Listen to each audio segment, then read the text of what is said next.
What's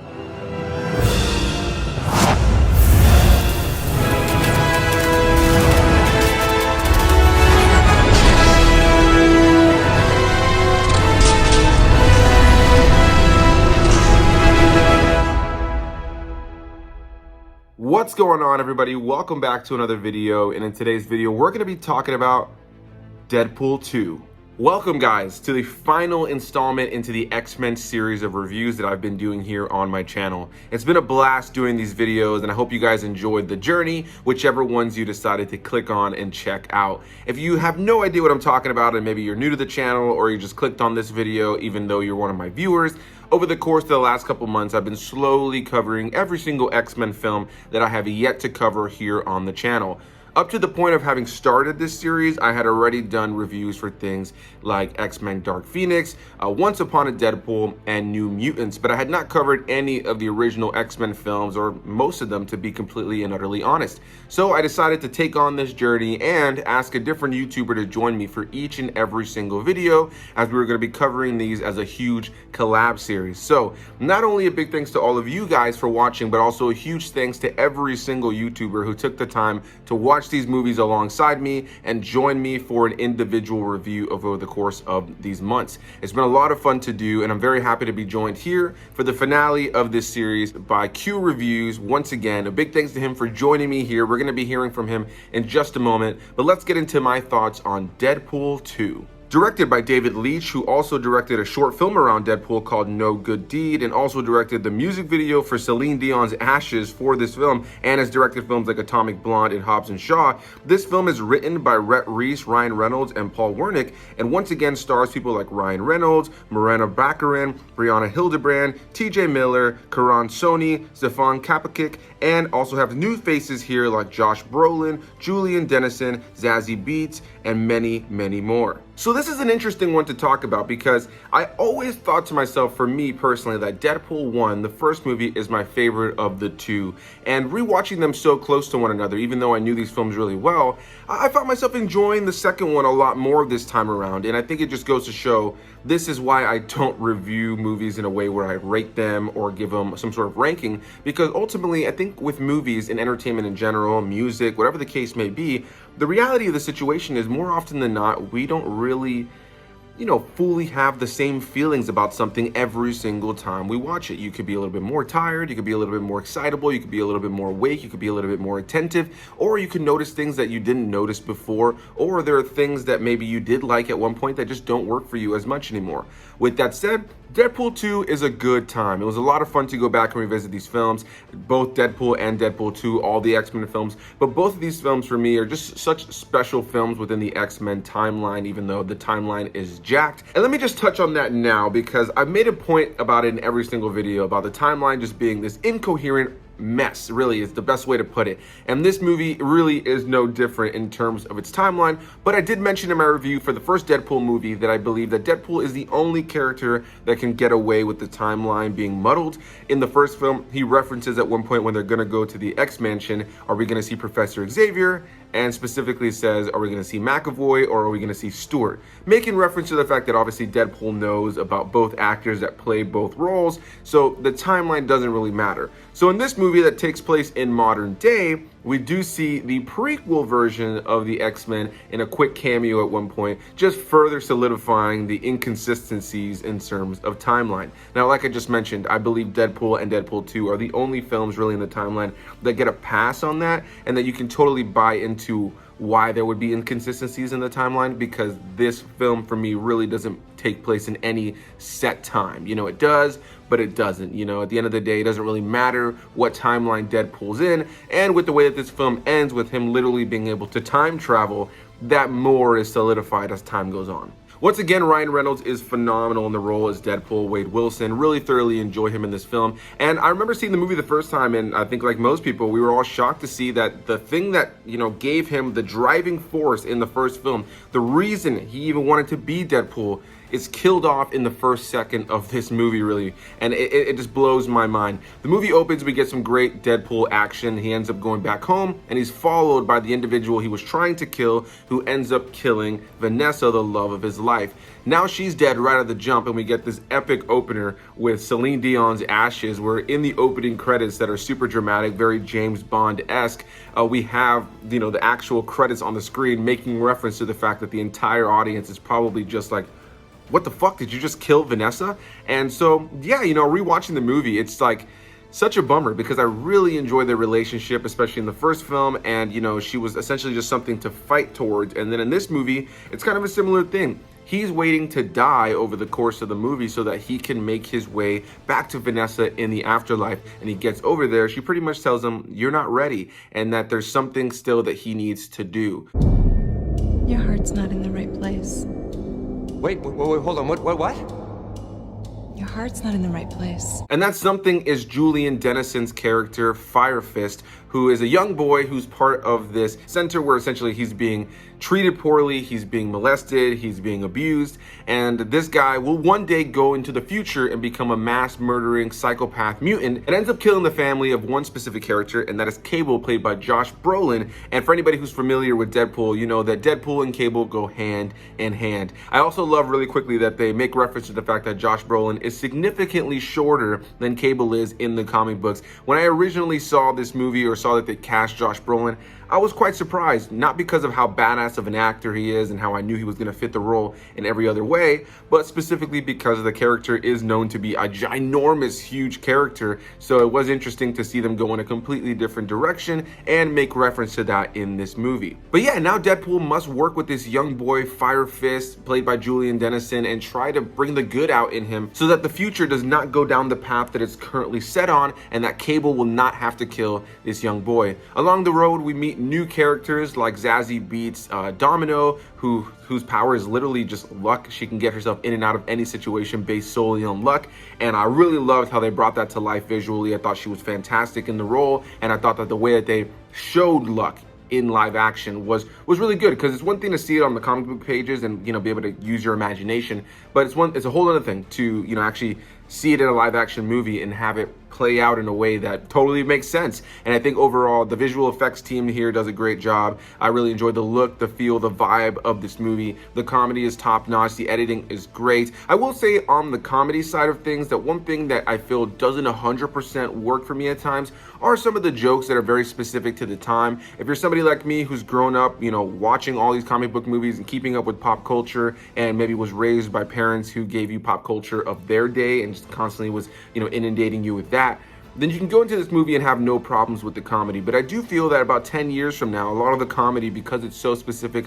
to things going on around this genre and around this time, some of it probably won't hold up for everybody. I think some people are going to watch this movie and not understand every joke, even if it was said or done in a funny way. I do feel like there is an element of this movie that does feel like, you know, you kind of need to have been there to really understand all the jokes all the time. So there is an element sometimes that feels like this movie will be slightly dated when it comes to some of the humor as time goes on. Now, I honestly have tons more to say on this movie, but before I get into my final thoughts on this movie, let's go ahead and hear what my buddy Q Reviews had to say about this one. Yo, Anthony, thank you so much for letting me be a part of another collab. I know it's been a while. This is our first real video to a video collab, and we're talking about Deadpool 2 starring Ryan Reynolds, Zazie Beetz, Josh Brolin, and a bunch of other characters. Now, I want to say I really love the first Deadpool. I think it's one of my favorite superhero movies of all time because it's a straight up love story and a little bit of a revenge story mixed in there. But the love throughout Deadpool Part 1 shines throughout, and it came out on Valentine's Day, and it was a huge hit, only on a $50 million budget. Now, Deadpool 2 comes around, you got twice the budget, you got Josh Brolin, you got Zazie Beetz, you got an all-star cast, and you can go anywhere you want with it. And I like Deadpool a whole lot, but my main issue with Deadpool, it was going too many places again. It got too many subplots to keep up. I think they could have used Josh Brolin character as Cable to really center in his story, to make his story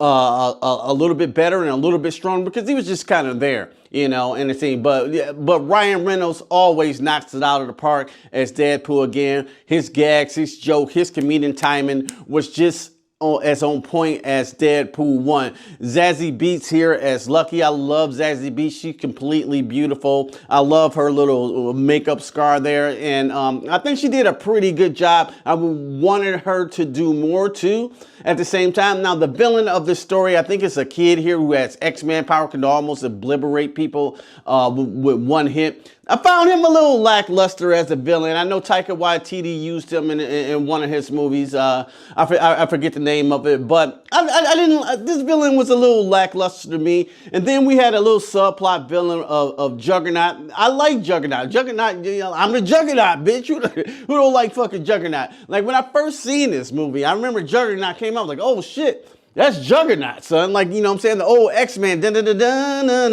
Juggernaut. So I was like, oh yeah, this fight was kind of dope. I really enjoyed the fight, even though now that I look at that CG is kind of lacking. It's kind of sticking out of the scene, to be frank with you. But overall, man, I'm not going to sit here too long. I think Deadpool did what it needed to do. It came in, it made its money. It's not as good as the first one. It's kind of all over the place. And you know what I'm saying? Some things hit, some things miss. But overall, I think it's hilarious. Is this the one he had the little legs? Is this the one where he had the little legs? Because yeah, I love that part. I think that's totally hilarious. And then Deadpool is still like a big win in my book. If I had to score Deadpool 2 right off the back, I'm gonna give it a 4 out of 5, man. I still enjoy the shit out of Deadpool because I'm biased to the character, because I find a lot of Deadpool personality in my personality, so I rock with it. So thank you again, Anthony, for letting me be a part of this series. Back to you, man. Peace.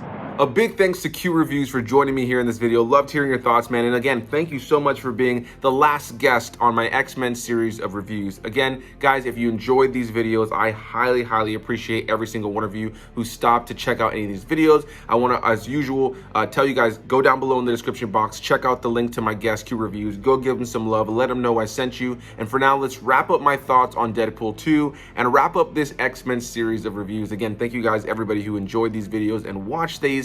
And yeah, overall, like I mentioned, really enjoy this film. I love the look, the feel, the vibe. The action is big. The gore is all over the place. The language is all over the place as well. The humor is great, despite some of those criticisms that I had a little bit earlier. And it's great to see, again, characters like Domino introduced here, or Cable, or the Juggernaut in a different way. Once again, you know, messing with the timeline a little bit, since we just saw, you know, the prequel X-Men cast just a little bit prior to that, even though it takes place in modern day. And this Juggernaut is more comic book accurate versus the Juggernaut that we got in X-Men The Last Stand, but whatever. Either way, it's great to see Juggernaut here in this movie. I like how they use a lot of these characters for comedic effect. I love the sequence when Juggernaut and Colossus are about to fight, and Deadpool is literally like, yeah, big CGI fight. And I love that this movie, similar to the first movie, takes conventional story elements of any comic book movie and puts unconventional characters in it, or brings unconventional dialogue around it. And so in the case of something like that, as simplistic as a CGI fight, I think that was really funny to add in there and make reference to, because we still get it. It looks cool, it's big and comic booky, but the characters in the movie are self-aware about it enough. There are so many moments in this movie that are just really comedic genius. There's a sequence of this movie where we have really epic theatrical orchestral music with a choir who is singing different, you know, actual words of dialogue, or lyrics is what I should say. And if you listen to the lyrics, it's literally them saying, holy shit, fuck, holy shit. Like, it's like really dramatic during this action sequence, and they're actually saying that in the lyrics themselves. I also want to take a moment and praise the composer of this film, which is Tyler Bates. You know, I just mentioned the music, and I think overall the music of this film is really solid. You have some reprising themes throughout the course of the movie, while also having some brand new themes and incorporation of tons of other music that really works really well with the film. Overall, this is a really solid sequel to Deadpool for me in a lot of ways. Funnier, the action is better, the characters are more realized, though there is a simplicity to that first film that I think I still enjoy a lot more, especially because I remember just being so excited that this was finally a thing after years of being a Deadpool fan. But watching this movie, I had a lot of fun with it. I think they doubled down on everything. I think the humor is great. There are so many little twists and turns and surprises in this movie. I think overall Ryan Reynolds shows once again why he's fantastic in in this role and why this role is his. His comedic timing is top notch, as Q mentioned earlier. And again, I really enjoy the incorporation of characters like Cable, because what I love about this film as well is that even though it is super steeped in big over the top fart jokes and dick jokes and silliness and gore and blood and action, there is a core and heart to this story, you know? And every time Wade tries to get back to Vanessa in the afterlife, and when he finally does, but then has to leave her, it's touching, you know? And you have, you know, that great slow version of Take On Me that plays, and it's emotional. Every time I watch that scene in the movie, you are taken out of the comedy element without it ruining the comedy element. You know, they really do have a way of creating a very sympathetic story around this character with this Freddy Krueger face who, you know, talks about his dick cheese all day, in a way where they do such a great job of humanizing him. You know, they built this great human sympathetic story around him where when he gets to Vanessa, you forget that we've just been watching this dual wielding sword, red spandex guy. You know, at the end of the day, this is a story about a guy just wanting to be with the woman he loves again, you know, and having to find family outside of that. And on paper, if you were to tell me that's in a comedy film, it may not work, but it just goes, you know, to show that the great writing here and the understanding of who these characters are and what the tone is really what made this film what it is. So Deadpool 2, a fantastic follow-up to the first Deadpool and a great way to end this X-Men series of reviews.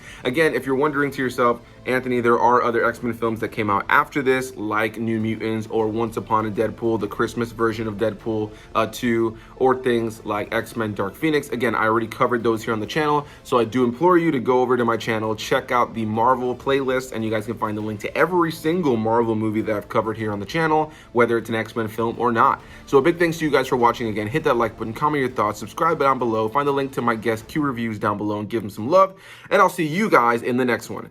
Bye-bye.